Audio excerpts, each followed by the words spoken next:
गोली चली देवरिया के चौक पर, देवरिया के चौक पर हो, देवरिया के चौक पर। धाए धाए गोली चली रुदलपुर के चौक पर, रुदलपुर के चौक पर हो, रुदलपुर के चौक पर। नाचे परी गोरी तोरा राइफल के नोक पर, नाचे परी गोरी तोरा राइफल के नोक पर। कि नाचे परी गोरी तोरा राइफल के नोक पर। नाचे परी गोरी गोरी।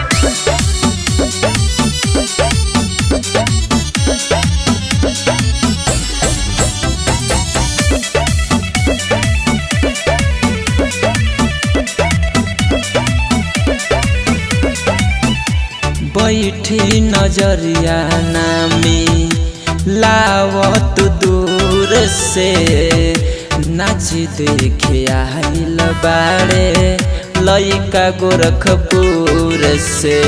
धाए धाए गोली चली भटनी चौक पर, भटनी चौक पर हो, भटनी चौक पर। धाए धाए गोली चली सलेमपुर चौक पर, सलेमपुर चौक पर हो, सलेमपुर चौक पर। नाचे परी गोरी तोरा राइफल के नोक पर, नाचे परी गोरी तोरा राइफल के नोक पर। कि नाचे परी गोरी तोरा राइफल के नोक पर। नाचे परी गोरी तोरा राइफल के नोक पर। नाचे परी गोरी गोरी तोरा राइफल के नोक पर।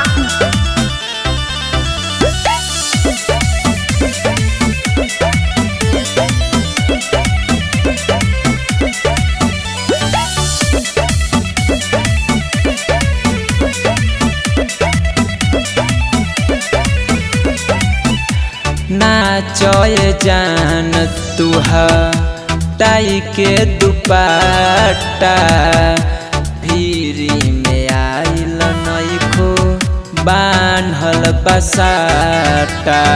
धाए धाए गोली चली कुशीनगर के चौक पर, कुशीनगर के चौक पर हो, कुशीनगर के चौक पर। धाए धाए गोली चली गोरखपुर के चौक पर, गोरखपुर के चौक पर हो, गोरखपुर के चौक पर। नाचे परी गोरी तोरा राइफल के नोक पर, नाचे परी गोरी तोरा राइफल के नोक पर। कि नाचे परी गोरी तोरा राइफल के नोक पर। नाचे परी गोरी तोरा राइफल के नोक पर।